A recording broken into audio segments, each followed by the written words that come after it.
começar a falar assim um pouquinho. Então, quero saudar a mesa e saudar os companheiros que estão aqui e saudar o Tribunal Popular que, entrando nessa luta, a Marisa está dizendo, nós estamos há 2 anos, eu e Nilo estamos há 20, remando contra a maré, né, da construção desse Estado penal brasileiro. Então, eu acho que eu sou um misto de academia e militância, né? A minha vida toda foi uma vida de militância política também.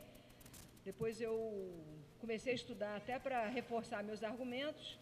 Mas então, como eu trabalho com história, eu vou falar um pouquinho dessa história. Bom, nós que trabalhamos na gestão da segurança pública, que não era uma política prioritária de Leonel Brizola, né, que era daquele partido que existiu, que era o PDT, isso que está aí hoje cooptado, não é um do que existiu, não é o PDT, mas a política principal do nosso governo era a política de educação pública, laica, integral, né, o sonho de Darcy de Brizola, mas a partir de 93, 94, a gente percebeu, quer dizer, não é à toa que 94 é o primeiro governo neoliberal, quer dizer, teve aquela primeira tentativa Collor, mas Collor não era o homem ideal, né, para a entrada em vigor daquele modelo. Conseguiram um sociólogo e aí deu no que deu. Mas o que eu quero dizer é que a entrada do neoliberalismo, ela aprofundou a política criminal de drogas. Eu estou vendo ali as drogas é uma guerra contra os pobres. No meu primeiro livro, que foi a minha dissertação de mestrado, eu já trabalhava a demonização da figura do, entre aspas, traficante, que eu chamo de comerciante varejista de drogas, né? Então, houve toda quer dizer, aquela política criminal de drogas que tinha sido instituído no período, né, em que Bacuri era torturado e morto, né, no governo Médici, comandado pelos Estados Unidos, e que rege aí até hoje essa política criminal de drogas. No neoliberalismo, ela recebe uma outra carga de força bélica, né? E o Darcy Ribeiro dizia que cada ciclo econômico na periferia, a cada ciclo econômico, correspondia um moinho de gastar gente. Então, na Revolução Mercantilista, né, e, por exemplo, no ciclo brasileiro extrativista, foi um moinho de gastar índios. Depois, na mineração, na cana-de-açúcar, um moinho de gastar africanos. Depois, na nova agricultura, um moinho de gastar imigrantes europeus que vieram ao Brasil, né? E o neoliberalismo é um moinho de gastar juventude popular brasileira, né? Então, o neoliberalismo, junto com ele trouxe uma política de segurança pública e potencializou a guerra contra as drogas, ao mesmo tempo em que instituía, quer dizer, a sociedade neoliberal é uma sociedade amplamente drogada, mas pelas substâncias da indústria farmacoquímica, que essa sim poderia ser chamada de crime organizado, né, se a gente quisesse usar essa expressão que a gente critica tanto. Então, o modelo norte-americano, que nos foi impingido a partir da década de 70, de política criminal de drogas, há nesse momento, né, quer dizer, na saída da ditadura do Brasil para a, entre aspas, redemocratização, uma transferência do inimigo interno que sai do criminoso político para o criminoso comum. Eu acho que a esquerda, fazendo aqui uma autocrítica de nós todos, demoramos muito a nos dar conta disso, né? Eu acho que o grande encarceramento, inclusive, teve contribuições daquilo que a gente chama de esquerda punitiva, né? Aquela que aposta, né, na criminalização e em algumas prisões e tudo isso. Bom, então essa transferência do estereótipo do inimigo interno, ele passa a se dirigir para a população e principalmente para a juventude popular, né? Pelos riscos que ela implicava, não pela sua pobreza ou pela sua carência, mas pela potência que ela representa. Nunca vamos esquecer, uma vez no seminário, há 20 anos atrás, no primeiro governo Brizola, que alguém falou de comunidade carente e um rapaz de Nova Iguaçu, que era a Baixada Fluminense, disse: eu sou pobre, mas eu não sou carente. Então, a juventude popular, ela é controlada pela potência dela, não é pela pobreza, não é pela falta, é pela potência, pela quantidade de porvires utópicos que ela desperta para o Brasil, né? Então, esse modelo norte-americano, que o Loic Vacan veio a chamar de Estado penal, ele produziu uma criminalização geral das estratégias de sobrevivência e também uma desmoralização do Estado previdenciário.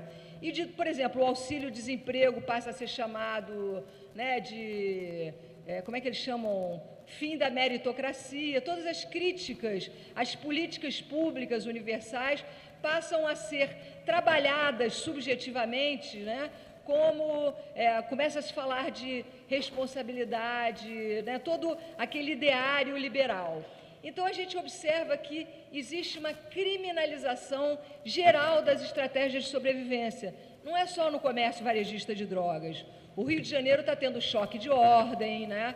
Então, os camelôs, os flanelinhas, né? Essas estratégias de sobrevivência deste mundo pós-industrial, onde o trabalho formal não existe e nem existirá mais, né? A partir da revolução tecnocientífica.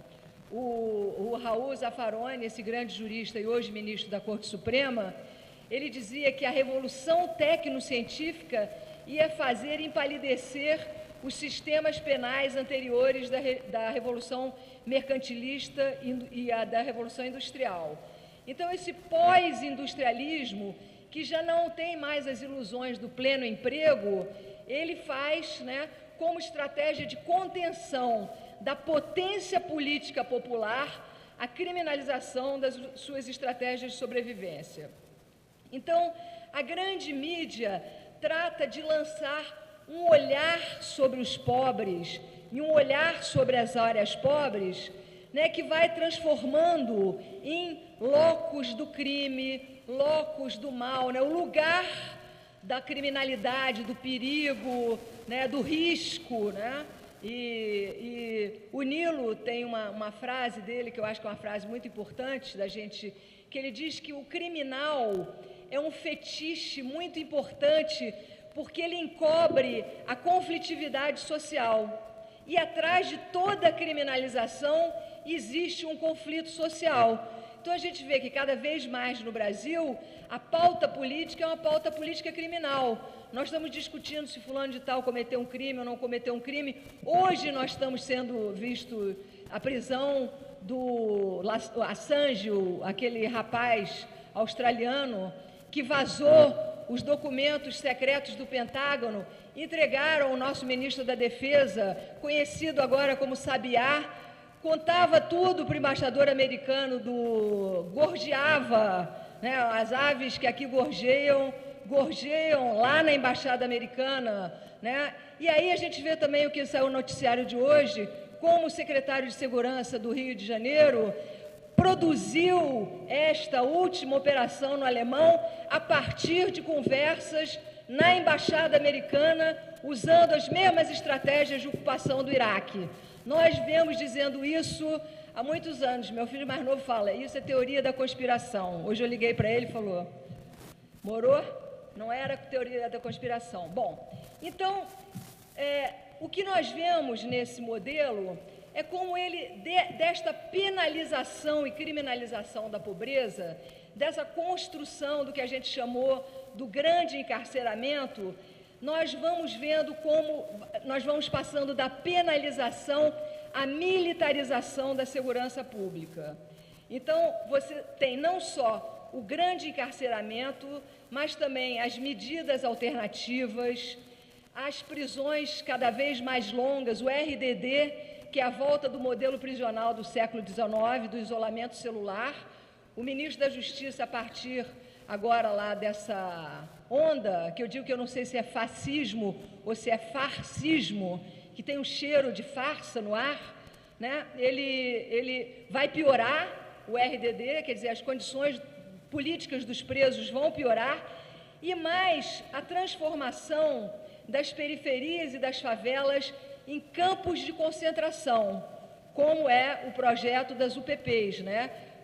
Aplaudido como um modelo alternativo, mas é um modelo de ocupação militarizada, onde, por exemplo, hoje está no jornal, o funk é proibido.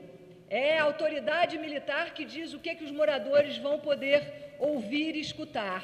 E a gente sabe que o funk no Rio de Janeiro é uma potência juvenil popular, né? Então, a música está proibida em todos os lugares onde há ocupação militar.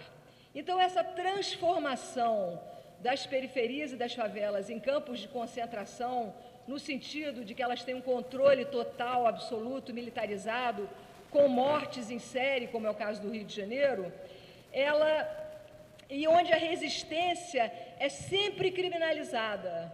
Eu acho que a Marisa falou de Paraisópolis, eu me lembro que foi lá que teve um evento, e eu me lembro que os jornais jamais dizem o que aconteceu para que houvesse ou uma queima de ônibus, ou uma queima de carros, né? O motivo é sempre escondido, né? Então, você teve, por exemplo, na França, em Paris, naqueles levantes dos meninos da periferia, contra o assassinato de um menino de origem árabe pela polícia, teve noite que foram queimados 300 carros, e aquilo era chamado de manifestação política. Mas aqui nós temos sempre o fetiche criminal para esconder o que está acontecendo realmente em Paraisópolis, no Alemão, nos lugares onde isso acontece. Então, quer dizer, a mídia é o grande produtor de subjetividades, né? Pedindo, então, produzindo um efeito e produzindo, inclusive, nas áreas mais atingidas por essas guerras, uma demanda por mais punição, mais prisão e mais pena. Bom, esse modelo bélico de segurança pública, a ocupação, nós tivemos, eu e Nilo tivemos em agosto, num seminário em Medellín. Medellín tem um governo popular muito bonito, de forças populares, mas que estão completamente, vamos dizer, premidas por essa obsessão por modelos de segurança pública, né? Que você vê, eu sou socióloga, então posso falar. Lá no Rio de Janeiro, a sociologia toda fluminense está trabalhando ou nas UPPs ou produzindo modelos de segurança pública, em vez de estar na trincheira de resistência à truculência do Estado capitalista. Então, essa política de ocupação que você vê na Colômbia, no Iraque, na Palestina, ela produz tecnologias e serviços que fazem parte daquilo que o velho professor norueguês Niels Christie, que era um velho abolicionista, chamava de indústria do controle do crime. Esses documentos que vazaram ontem do Wikileaks, eles diziam exatamente isso, que os Estados Unidos pedia que o Rio de Janeiro usasse a tecnologia derrotada já no Iraque e o Afeganistão, porque as tropas estão se retirando, não é porque ninguém é bonzinho, é porque aquela guerra não tem como ser vencida, como foi a do Vietnã. Então, essa tecnologia, essa sucata tecnológica, que é vendida por Israel e pelos Estados Unidos, para produzir esse modelo de ocupação. Não sei se vocês observaram nos jornais como os blindados eram anunciados, como os armamentos eram anunciados. Então, é toda uma indústria do controle do crime. Só que o inimigo nosso é o povo brasileiro, né? O Darcy Ribeiro tem um livro muito bonito que se chama O Povo Brasileiro. O inimigo somos nós, né? Então, o Rio de Janeiro nós estamos vivendo para que fluam os negócios olímpicos transnacionais, uma verdadeira massacre das favelas cariocas. Então, você tem metáforas como cercas ecológicas, muros acústicos, e aí você vê os verdes todos aderindo, aqueles verdes da Natura, todos aderindo, dizendo, trabalhando a ideia dos muros, das cercas, né? Os pobres, quando ocupam um território, é como se eles contaminassem, poluíssem a natureza. Quando são os ricos, aí eles têm o tratamento ecológico. Nós acabamos de assistir isso no bairro de Botafogo. Nos anos 90, o nosso querido companheiro Carlos Magno Nazaré Cerqueira, que foi o comandante da Polícia Militar dos dois governos Brizola, um afro-brasileiro, um policial, um homem popular, que teve uma carreira policial desde os 18 anos, foi assassinado em 99 por um outro policial. Quer dizer, ele não era, vamos dizer, querido pela tropa, como nós também não éramos, de uma certa forma. Ele escrevia um artigo que eu acho que vocês todos deveriam ler hoje, onde ele denunciava a remilitarização da segurança pública, mais ou menos em 1995. Linda menina. Então, o Cerqueira, no Rio de Janeiro de hoje, a gente tem as chacinas olímpicas. A primeira chacina do Alemão foi chamada da chacina do PAN. E agora nós estamos com essa... Hoje tinha um artiguinho do Rodrigo Pimentel, aquele âncora da Globo, do RJTV, que fala sobre segurança pública, e parceirinho de Luiz Eduardo Soares para escrever o perverso Tropa de Elite 1 e o mais perverso ainda, Tropa de Elite 2, escreveu e sob o patrocínio da Globo, logicamente. Ele dizia hoje que todo mundo temia que houvesse uma chacina no Alemão, mas não houve. Foram só 51 mortos. Ele achou pouco, né? E o governador Sérgio Cabral hoje parece que talvez cansado de matar pobres, né? Que a polícia do Rio é que mais mata no mundo. Hoje fala sobre legalização das drogas, pula de repente de um lado ao outro, todos com as mãos sujas de sangue. Então nós estamos vivendo, além todos os artifícios que a polícia usa oficialmente, como a estratégia dos autos de resistência. O nosso secretário de Segurança fala que ele é um técnico. As SS nazistas também eram polícias técnicas altamente qualificadas, né? Então, nós estamos tendo agora, além dessa matança cotidiana, as chacinas olímpicas, né? Então, o que a gente vê é uma espécie de conjunto de políticas que vai da prisão em massa, mais a ocupação e mais o que eles estão chamando de pacificação. Pacificação na história do Brasil nos remete, eu estudei a década de 30 do século XIX, a partir da linda Revolução dos Malês, que eram escravos africanos muçulmanos que fizeram uma revolta na Bahia em 1835. Então, eu estudei os medos do Rio de Janeiro do século XIX, e aí, a década depois da década de 30, que era uma década de revoltas do século XIX, que era uma década de revoltas populares, que iam dos farrapos no Rio Grande do Sul, passando pela Sabinada, pela Balaiada, aos Cabanos, no estado do Grão-Pará, onde metade da população do Grão-Pará foi dizimada, era chamada a década da pacificação, que foi a década de 50. Então, tanto que Duque de Caxias, nosso herói militar, é chamado de o pacificador. Então, essa novidade da pacificação, como diria o Cazuza, no Museu das Grandes Novidades, das Velhas Novidades, é vamos dizer, mais um capítulo da ocupação militarizada dos territórios de pobreza do Rio de Janeiro, né? Então, e a outra coisa que então, o que está acontecendo? Nós estamos vivendo o governo da segurança pública. Eu confesso a vocês que eu, uma velha brizolista, então sempre tive um olhar crítico sobre o PT e o governo Lula. O Darcy Ribeiro tinha não vou dizer aqui que não vale, mas ele dizia que era a esquerda, que a direita gostava, lá no Rio de Janeiro. Mas eu nunca pensei que o governo Lula entrasse com as Forças Armadas, né, que são feitas para proteger a soberania nacional contra as ameaças externas, entrasse da forma que entrou, vergonhosamente, na operação e na ocupação do Alemão. Então, nós estamos vivendo a governamentalidade da segurança.